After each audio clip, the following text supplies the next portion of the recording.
বাবা, আমাকে কিছু সাহায্য করো বাবা। এই চাচা, আপনি এই বয়সে ভিক্ষা করেন, আপনার কি ছেলে সন্তান নাই? চাচা, আপনি রকির বাবা না? হ্যাঁ বাবা, আমি রকির বাবা। আপনার ছেলে তো প্রবাসে থাকে, মাসে লক্ষ লক্ষ টাকা ইনকাম করে, কিন্তু আপনার এই অবস্থা কেন? বাবা রে, সে অনেক কথা। চাচা, ঘটনাটা একটু খুলে বলেন তো, কি হয়েছে আপনার? শুনবে তাহলে ঘটনাটা? তাহলে শোনো। বৌমা, ঘরে কি একটু ভাত আছে? আমার খুব ক্ষুধা লাগছে বৌমা। এই, সারাদিন তো খাই খাই করে এসেছেন আপনি। সকালে তো মুড়ি খাইলেন, আবার খিদে লাগছে, আবার খাই খাই করেন না? সেই সকালে ফজর নামাজ পড়ে একটু মুড়ি খাইছে বৌমা। এখন তো 12টা পার হয়ে গেছে বৌমা, খুব ক্ষুধা লাগছে বৌমা। এই শুনেন, এখন কোনো খাবার দাবার আমি দিতে পারবো না। আমার কাজকর্ম শেষ হবে, তারপর খাবার দেবো। এখন যাও তো, আমার চোখের সামনে থাকে। বৌমা, তুমি আমার সঙ্গে এরকম ব্যবহার করতেছো কেন? আমার ছেলে তো আলাদা করে আমার জন্য 3000 টাকা পাঠায় তোমার কাছে। পারলে তুমি ওখান থেকে নয় আমাকে কিছু দাও, আমার খুব ক্ষুধা লাগছে বৌমা। ওরে, যত বড় মুখ না তত বড় কথা না।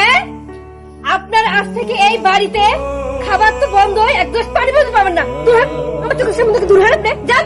বৌমা, আমি তাহলে কি করে খাবো বৌমা? কি করে খাবেন মানে? আমি কি জানি? ভিক্ষা করে খান আপনি।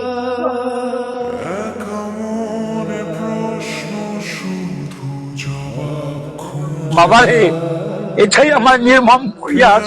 চাচা, বিষয়টা খুব দুঃখজনক, কিছু মনে না করলে আমি আপনার একটা ছবি নেব। চাচা, আপনি যান, বিষয়টা আমি দেখি। দেখছো চাচা, লোকটি আমার বন্ধুর বাবা। আমার বন্ধু প্রবাসে থাকে, লক্ষ লক্ষ টাকা মাসে ইনকাম করে, অথচ আমার বন্ধুর বাবা হলো ভিক্ষা করে খাচ্ছে। করবা, দুনিয়াটাই এখন এরকম। চাচা, আমি আমার এই বন্ধুর বাবার ছবিটা আমার বন্ধুর কাছে হোয়াটসঅ্যাপে দিচ্ছি, পাঠিয়ে দিচ্ছি। না, এটা ভালো আইডিয়া। ওকে লিখে দাও যে তোর বাবা এখন ভিক্ষা করে খায়। কি ব্যাপার? আমার আব্বার এই অবস্থা কেন? আমার বন্ধু কিছুই পাঠাইছে।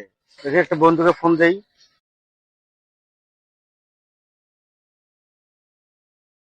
রকি ফোন দিল, আমার দোস্ত। হ্যালো বন্ধু, কি খবর? বাপের আমার এই অবস্থা কেন? হ্যাঁ দোস্ত, ঘটনাটা পুরোটাই সত্য। বিষয়টা তুই তাহলে শোন তাহলে। আমার ছেলে তো আলাদা করে আমার জন্য 3000 টাকা পাঠায় তোমার কাছে। পারলে তুমি ওখান থেকে নয় আমাকে কিছু দাও, আমার খুব ক্ষুধা লাগছে বৌমা। ওরে, যত বড় মুখ না তত বড় কথা না। আপনার আজ থেকে এই বাড়িতে খাবার তো বন্ধ, এক গ্লাস পানি বলতে পারবেন না। দূর হন, আমার চোখের সামনে থেকে দূর হন আপনি, যান। বৌমা, আমি তাহলে কি করে খাবো বৌমা? কি করে খাবেন মানে? আমি কি জানি? ভিক্ষা করে খান আপনি। এই হলো ঘটনা। কি বলিস তুই? আচ্ছা ঠিক আছে, বিষয়টা আমি দেখতেছি। অতঃপর প্রবাস থেকে 3 মাস পর ছেলে ফিরে এসে বইয়ের 12টা 46 বাজাতে বাধ্য হলো।